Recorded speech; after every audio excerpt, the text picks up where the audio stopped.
Most of you have a common question: how long it takes to get a permanent residency of Norway once you are here in Norway on a student visa. In today's video, I'm going to tell you all the steps that you need to take to get a permanent residency in Norway. On an average, it takes around 5 to 6 years to get permanent residency if you are going to Norway on a student visa.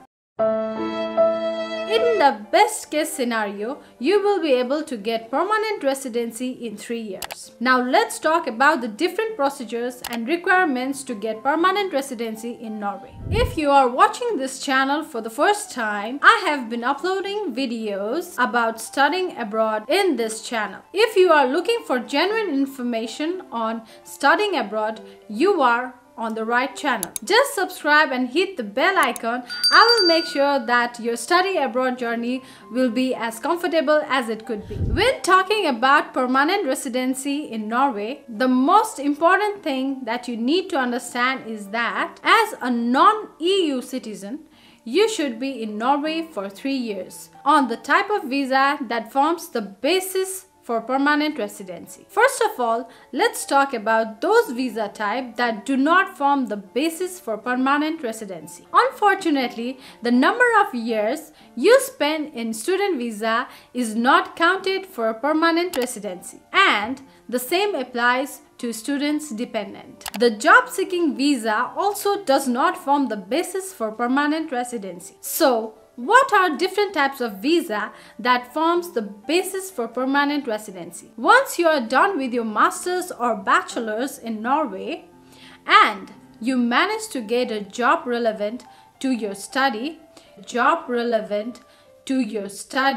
you can apply for a work permit as a skilled worker. Remember, to be eligible for a skilled worker visa, your salary must meet the Norwegian standard. Please check this screenshot.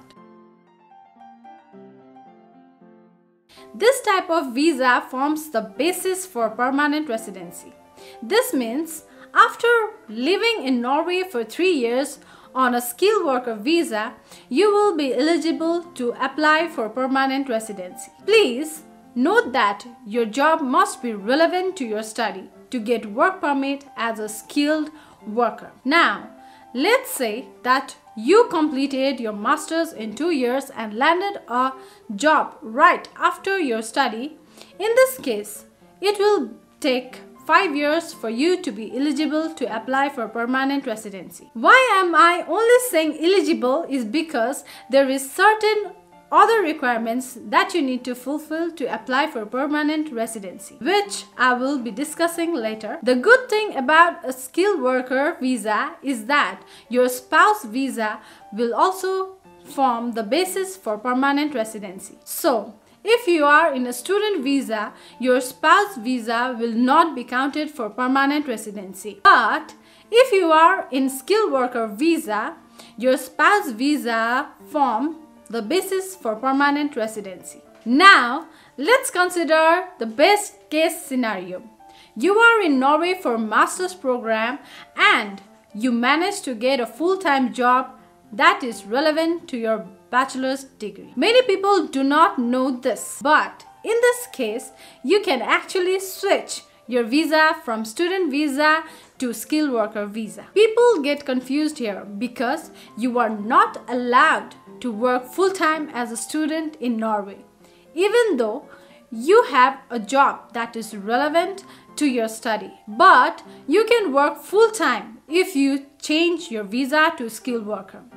I have few friends who found a job relevant to their bachelor's degree within a month of their arrival in Norway in student visa. And they simply changed their visa status from student to skilled worker. In this case, it will take only 3 years to get permanent residency. Please note that it is really not easy to get a job in the first year if you are not from an IT background. Now, you may have a question. What if I get a job but it is not related to my study? Well, the straight answer is you cannot take the job that is not relevant to your study. When you apply for work permit, UDI will assess if the job you are being offered is relevant to your study or not. If not, your visa will be rejected. So, you must have a job that is relevant to your study. There is no other way around. I have already made a video about different options you are left with if you do not manage to get to study-related job. I will put the link in the description. Please check it out. Another question I usually get is, what if I lose my job in between? Normally, when you apply for skilled worker visa, you will get it for 3 years if you have been offered a job by financially stable company. If your company seems to be struggling a bit with finance, you may get a visa for 1 year only. But you can renew it if the same condition holds after 1 year. Now, let's say you lost your job in between. In that case, you must notify UDI about it, and you will be given a 6-month period to look for another job. If you manage to find another degree-relevant job, your visa will continue. If not, you have to leave the country. I have made a graph to illustrate all the scenarios. You can pause the video and look at this graph to have an eagle-eye view on different scenarios. Now, let's talk about other requirements you need to fulfill after you live in Norway for 3 years on a skilled worker visa. You must normally have completed mandatory Norwegian language tuition of 250 hours or have passed A2 level. You should have passed social study course. You cannot have received financial assistance from the government of Norway for last 12 months. Depending on your situation, there are some other specific requirements for permanent residency. Please visit to www.udi.no. You will find all the informations there. That's it for today. If you find the video informative, please consider subscribing to my channel. I will see you next week. Till then, you can watch other videos from my channel. Bye bye.